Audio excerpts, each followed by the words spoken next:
آقا سلام عرض کردم. خیلی خوشحالم از دیدارتون. سلام علیکم و رحمت الله. خیلی ممنون. محبت. بنده خوشحالم که در خدمت شما دوستان عزیز بیننده هستم. اعوذ بالله من الشیطان الرجیم. بسم الله الرحمن الرحیم.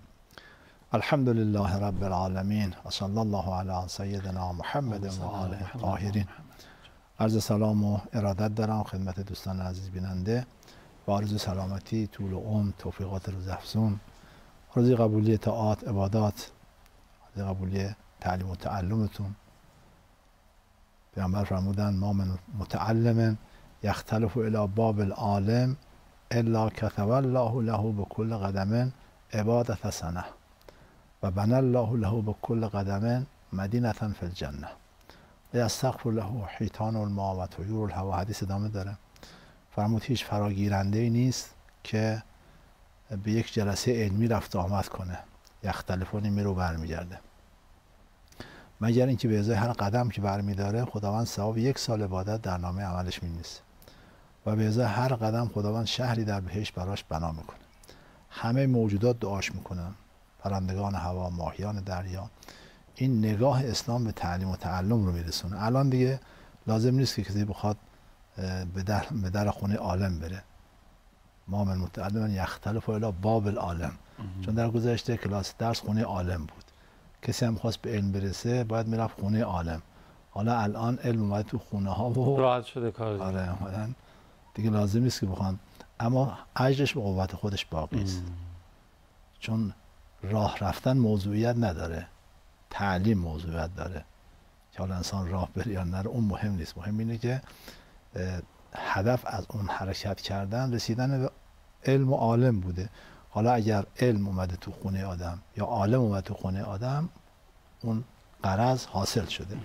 از این گونه احادیث زیاد داریم. دوستان که اهل مطالعه هستن حتما به کتاب منیت المرید شهید ثانی اونجا مراجعه بفرمایید. 10 حدیث ناب از پیامبر و اهل بیت علیهم السلام راجع به همین کاری که شما الان در انجام میدید، همین که دارید در صدد فرا گرفتن معارف دین هستید، در حال تفقه در دین هستید. 10 روایت ناب رو ایشون اونجا آیات و روایات رو نقل کرده و این کتاب هم کتاب بسیار ارزشمندی است. منیت المرید فی آداب المعلم و المستفید. این کتاب مال شهید ثانی است. به فارسی هم ترجمه شده تحت عنوان آداب تعلیم و تربیت در اسلام. مرحوم آقای حجتی ترجمه کرده، یا هم ترجمه کردن. به فارسی هم ترجمه شده این کتاب. انشالله که جلسه ما جلسه تعلیم و تعلم باشه. انشالله. ولی واقعا این نکته خیلی قابل تأملیه ها. 200 سال پیش، 100 سال پیش یکی کسی می‌خواست یه علمی علوم یاد بگیره چقدر باید مسافرت ها. خیلی علمای ما خیلی زحمت کشیدن که حالا ما داریم از حاصل علمشون سریع با 1-2 تا شستی که میزنیم یا تو گوشی تلفن همراهمون هر اطلاعاتی که میخوایم همه جا میریم، کتابخونه‌های معروف دنیا میریم، کتاب‌های معروف همه جا رو جستجو میکنیم. قدر این فرصت رو بدونیم به نظرم. بله. آره. خب بپرسم سوالات رو. گفتن که انسان گناهکار که فوت اول همه این پیامک‌ها سلام و احوالپرسی و تقدیر و تشکر ایناست. ببخشید تو رو خدا من همه رو کامل فقط از سر سوال میپرسم، حلال کنین به خاطر صرفه‌جویی در وقت هست. میگم خود شما اینجوری بپسندین. زمینه که خیلی خیلی ممنونم از همه مهر و محبت ها و دست نوازشی که به سر و روی یاد خدا میکشین. خدا کنه که ما قابل باشیم، حداقل من قابل باشم انشالله. گفتن که انسان گناهکار که فوت میکنه خیرات و مبرات و دعا و طلب آمرزش و اینا براش اثری داره یا خیر؟ چون خدا گفتن که او رو به رو در آتش میاندازن. من منظورت گناهکار تو این کی باشه؟ یه وقت که کافره نه خیرات و مبرات براش فایده نداره و حق هم ندارن که بخوان کارا بکنن. حق ندارن براش نماز بخونن، حق ندارن براش استغفار بکنن. برای کافر. برای کافر یه تعریف یه جمله بگین از کافر. کسی که خدا رو قبول نداره، پیغمبر رو قبول نداره، اولیاء خدا رو قبول نداره، کسانی که دین رو قبول نداره، قرآن رو قبول نداره، کسانی که دین و خدا رو قبول ندارن اینا کافرن. چون کفر به معنی پوشوندنه و حق رو میپوشونن. اما کسی که مؤمن باشه، که سوال ظاهرش اینه که مؤمنه طرف. آره. که در جامعه ما هستن همشون مؤمنن. منتها مؤمن گناهکار اسلام بهش میگن مؤمن فاسق. بله. خیرات مبرات براش فایده داره، خیلی هم فایده داره، تا بیشتر نیاز داره. هرچی گناه بیشتری داشته باشه احتیاجش هم به کارهای خیر بازماندگانش بیشتره. نماز نخونده باید حتما نمازشو بخونن، تأثیر داره براش. روزه نگرفته، حج انجام نداده، مال مردم رو ضایع کرده به گردنش هست، یا گناهان دیگه انجام داده، گناهان شخصی انجام داده، گناهان فردی انجام داده، بیشتر نیاز داره که حقوق واجبش رو ادا بکنن، یک، براش خیرات و مبرات بیشتر بدن، دو، و استغفار کنن براش، از خدا طلب آمرزش کنن براش، میگن خدا ببخشش. این اگر از گناه توبه نکرده، که احتمالش هست که توبه کرده باشه، اگر از گناه توبه نکرده خدا ببخشش. ضمن که ما هم باید نسبت به در گذشته هامون نگاه مثبت داشته باشیم. اذکروا امواتکم خیرا، مرده ها رو با خیر و خوبی یاد کنید. حالا گناه میکرده، شاید توبه کرده باشه، پاک شده باشه، نگیم این که غرق گناه بود مثلا. خب ما اینجوری فکر کنیم این شاید مانع بشه برای خیرات و اینا، بگیم خب این که کارش درست بوده، خیلی هم خوبه، نیازی به خیرات و اینا نه، ما برای پیامبرم صلوات میفرستیم. راست میگی. از پیامبر بالا. پس این نباید این باعث این بشه که ما از خیرات و مبرات ما کم کنه. نه، همه نیاز دارن. همه نیاز دارن که درجهشون بره بالا. ضمن این که او رو خوب بدانیم و از او به خوبی به نیکی یاد بکنیم، اما خیرات و مبرات براش داده بشه، چون او بیشتر نیاز داره از دیگران. در صورتی که با ایمان از دنیا رفت. پس اینکه به رو به جهنم میفته، نه، اینجوری نیست. بله این مشکلاتی داره، اما اینکه وقت حتما بره جهنم، نه، چنین چیزی نیست. مثلا بعد اینکه دوستان توجه بشن، کسانی که اهل گناه هستن، مؤمنی که گناه میکنه، خداوند تو همین دنیا پاکش میکنه. من یه حدیث از حضرت زهرا سلام الله علیها رو خدمت دوستان تقدیم کنم. یه آقای خانمش رو فرستاد خدمت حضرت زهرا سلام الله علیها که از حضرت بپرس که آیا ما شیعه شما هستیم یا نه. خانم اومد خدمت حضرت زهرا، از قول شوهرش سوال کرد که شوهرش گفته که آیا ما شیعه شما هستیم یا خیر. فاطمه زهرا سلام الله علیها یک قاعده کلی، معیار کلی داد. فرمود اگر اوامر و نواهی ما رو امتثال میکنید، به دستورات ما عمل میکنید، شیعه ما هستید، اگر نه نیستید.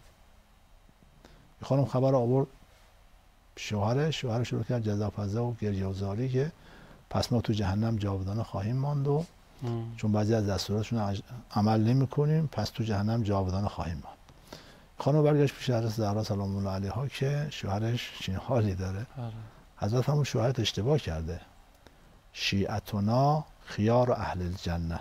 اینجا من میگم که دوستان که ما سرچ کنن کل حدیث رو با سندش همه چی پیدا کنن. شیعتنا خیار اهل الجنه. شیعیان ما گلهای سر سبد بهشتن، برگزیدگان بهشتن. پیامبر خطاب به امیرالمومنین فرمود و شیعتک علی منابر من نور مبیضة وجوههم حولی فی الجنه و هم جیرانی. شیعیان تو بر صندلی های از نور تو قیامت نشستن، چهره مثل خورشید میدرخشد، اطراف منن و اینا همسایه منن تو بهشت. اللهم ارزقنا. حضرت فرمود شیعیان ما برگزیدگان اهل بهشتن. در روایت داریم که منزل شیعیان در بهشت برای اهل بهشت همانند ستاره های آسمان برای ماست. اینقدر دور از دسترس مثلا فکر و چیزشون هست. فرمود که اما کسی که ما رو دوست داشته باشه یا دوستان ما رو دوست داشته باشه، اولا تو همین دنیا پاک میشه، با بیماری، با فقر، با بلاهایی که تو دنیا به سرش میاد، گناهانش پاک میشه. اگه پاک نشد، سکرات موت و سختی های جان کندن پاکش میکنه. نشد، خب برزخ اونجا گرفتاره و اون فشار قبر و عذاب های برزخ اینو پاک میکنه. نشد، تو قیامت اونجا گرفتاره. آخرش حضرت فرمود که میره جهنم، تو اون طبقات بالای جهنم میمونه تا پاک بشه بیاد تو بهشت. یا اینکه ما شفاعتشو کنیم و او رو نجات بدیم از جهنم. اینا محبین اهل بیت هستن. اینا کسانی هستن که اهل بیت رو دوست دارن، شیعه نیستن.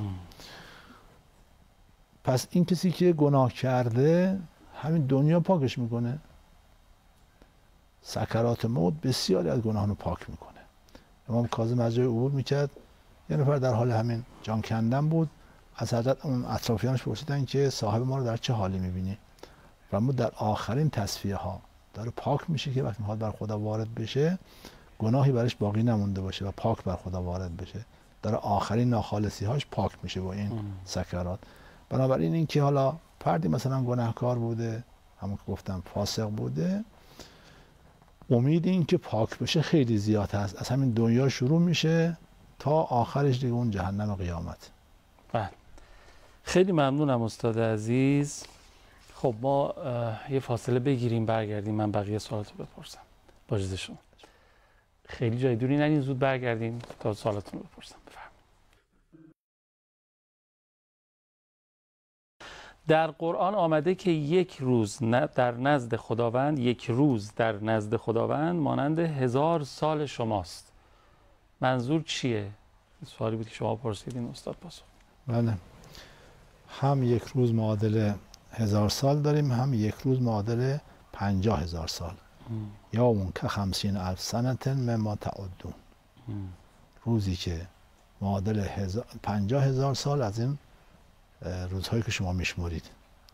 پس دو نوع روز داریم. یه روز دنیاست 24 ساعته. بله.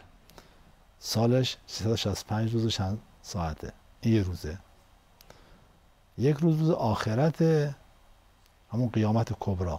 اونم یه روزه ها. میگیم یوم القیامه، یوم الدین. میگیم که مالک یوم الدین. آره یک روز. مالک یوم الدین. یه روزه، اما یه روزی که 50,000 سال معادل سالهای دنیاست. یعنی اون یه روز معادل 50,000 ساله. اینقدر طول زمانشه. یا اون کلمه مثلا فرض کن که یوم که در قرآن اومده هو الذی خلق السماوات والارض فی 6 ایام، آیه 7 سوره هود، در 6 روز. این روزها بعد چند میلیارد سال بوده. 6 مرحله. بخشی از این مرحله ها چند میلیارد سال بوده. ولی قرآن یه روز. پس بله، روزها بر حسب این که ما کجا باشیم. حتی تو همین دنیا هم یه وقت شما روز زمین روز حساب میکنی، یه وقت میری تو کرات دیگه، هر جا اون معیار خاص خودشه. آره، اونجا دیگه وقت روز چیز دیگه میشه. گاهی ممکنه روز 3 برابر این روزهای اینجا باشه، گاهی ممکنه کمتر باشه، مثلا 2 ساعت باشه. بر حسب اینکه سرعت گردش و اقتضاعات اون فضا. آره. بنابراین اما اینکه چرا گفته 1000 سال، چون قیامت 50 تا موقف داره. روز قیامت هر موقفش ممکنه تا 1000 سال طول بکشه. اونجا گفته 1000 سال هر موقف رو گفته. اونجا گفته 50,000 سال کل قیامت رو گفته. کل قیامت 50,000 ساله که 50 موقف داره. هر موقفش، هر استوازشیش 1000 سال ممکنه 1000 سال طول بکشه. البته این که عرض کردم 50,000 سال معنیش نیست که همه انسان ها 50,000 سال تو قیامت میمونن. بعضی ممکنه 5 دقیقه بمونن. این مثلا آخرشه دیگه، حد اکثرشه. آخرشه. و اون 1000 سال هم همینطور. ممکنه بعضیا 1 ثانیه توقف داشته باشن، از اون مرحله رد شن. یعنی اون 1000 سال براشون 1 ثانیه باشه. اما خب حد اکثرش میشه همون 1000 سال. بله، خیلی ممنونم. گفتن مگه دروغ و تهمت در اسلام نفی نشده؟ پس چرا حضرت یوسف برادرانش گفت شما بلور زرین عزیز مصر رو دزدیدید، در صورتی که ندزدیده بودن؟ اولا این حرف حضرت یوسف نبود.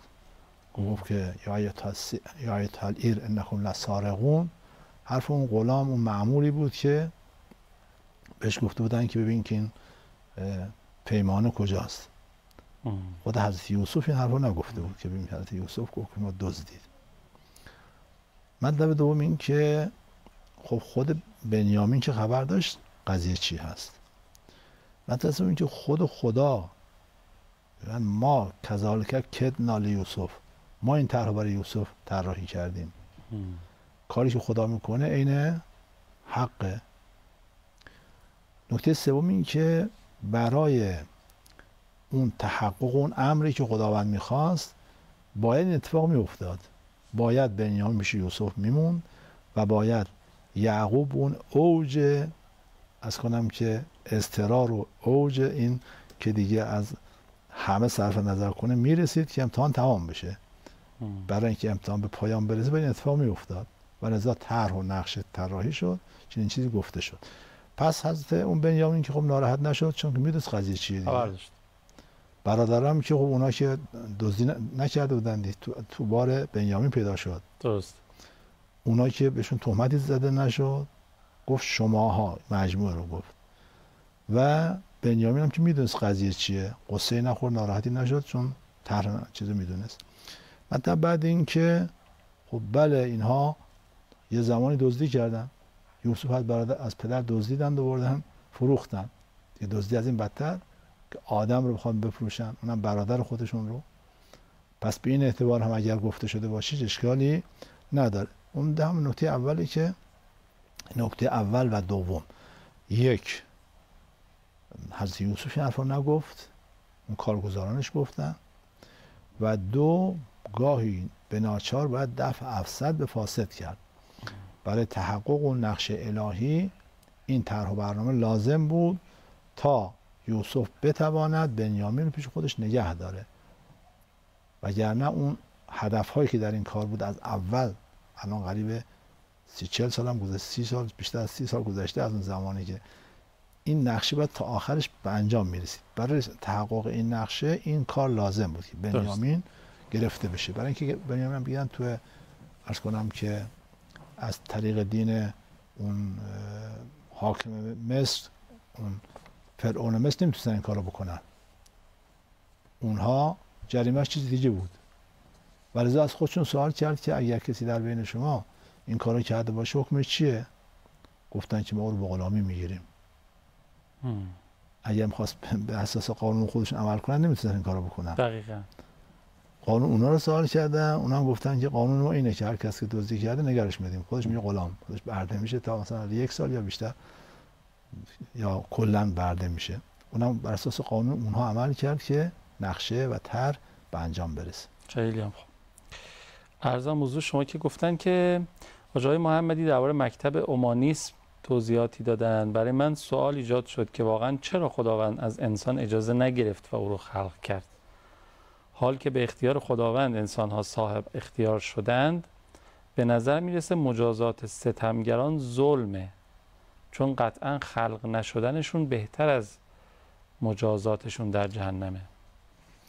خب این سوال مهمی است، منتها چند تا محور داره. من فکر نمی‌کنم که برسیم اینجا بتونیم پاسخشو بگیم، چون برای اینکه حالا اینکه مجازات ظالم این ظلمه یا اینکه خلقشون نمی‌کرد بهتر بود، معناش اینه که این بیننده عزیز ما، این پرسشگر محترم ما، صنع خدا رو جزئی دیده.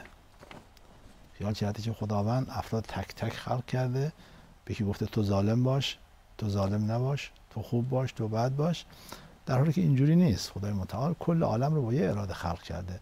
نظاماتی حاکمه تو این عالم، با در چارچوب نظامات یا سنت‌های الهی عالم داره اداره میشه. این باشه برای یه وقت فرصت دیگری، اما اون نکته اول دومش من عرض میکنم، ولی نکته اصلیش باقی میمونه که حالا یه فرصت دیگه‌ای که اینجا دست بده. نکته این که گفتن که ما راجع به اومانیسم صحبت کردیم. خب بله، ما گفتیم که در مکتب اومانیسم انسان رو اصل قرار میدن و انسان میره کنار خدا. اگر کسی خدا رو باور داشته باشه در عرض خدا قرار میگیره، چنانکه ایشون هم در عرض خدا قرار گرفته. چرا خدا از من سوال نکرد؟ آره، اجازه نگرفت. اجازه نگرفت. اون اجازه جاییه که اینا در عرض هم باشن دیگه. بله. یا تو اون طرف و این طرف. اما واقعا اینجوریه یا او خالق ما مخلوقیم؟ ما در عرض خدا هستیم. این اندیشه اومانیسمی که اونجایی که خدا وجود داره انسان میره کنار خدا. دقیقاً میشه مساوی خدا، میشه خدا. خدا دوتا میشه، یه انسان یا همون الله. اونجایی که خدا وجود نداره، اونجایی که دیگه خدا رو باور ندارن، انسان میره جای خدا. اونجا خدا یکی که همون انسان باشه. آنچه که انسان میخواد اون حقه. انسان همجنسگرایی میخواد، چیه؟ حق. انسان میخواد که فلسطینی های بیگناه رو بکشه برای اینکه نفعش در این هست، منافعش در این هست. این میشه حق، چون خودش میشه معیار حق و باطل. آنچه به نفع او هست حق. این اندیشه ها از راسل گرفتم اینطور اومده تا اینجا، بدتر هم شده. بنابراین اومانیسم همینه که اومانیسم در واقع یک مکتب ماتریالیستی است که انسانه، اونم کاش انسان نه، اون حیوانی که جنبه های حیوانی انسان بها داده میشه عموما، اصلا غیر جنبه حیوانی چیزی رو قبول ندارن. همینه. فقط داشتم میگفتم قانون اینی که داشتین میفرمودین آدم یاد جنگل میافتاد دیگه، هم جنسگرایی و هر بدره هر کسی رو دلش میخواد چون منافعش حکم میکنه میشه فقط جنگل دیگه. همینطوره. کاش فقط دو بعد انسان در انسان میدیدن، میگفتن اصل بعد مادی باشه. اصلا غیر بعد مادی رو قبول ندارن. یعنی انسان یه موجود مادی است مثل بقیه مادیات، مثل سنگ، مثل چوب، مثل حیوان. بعد معنوی انسان رو قبول ندارن. انسان رو انسان نمیدونن. کاش انسان میدونستن. اگه انسان میدونستن حتی اقل ما او رو به عنوان خلیفه خدا قبول داشتیم. خدا نه، اما قائم مقام خدا قبولش داشتیم. ولی اون انسانی که اونها میگن حیوانی است راست قامت و حیوانی است که میتونه بقیه حیوانات رو به خدمت بگیره. انسان نیست، چیزی از انسانیت توش نیست. خب این اومانیسم بر حسب این مکتب بله، چرا از من اجازه نگرفت؟ تو خدا اون طرف، منم این طرف. اما اگر گفتیم که او خالق است، ما مخلوقیم، ما در عرض هم نیستیم، چون او اراده کنه اون ایجاد میشه.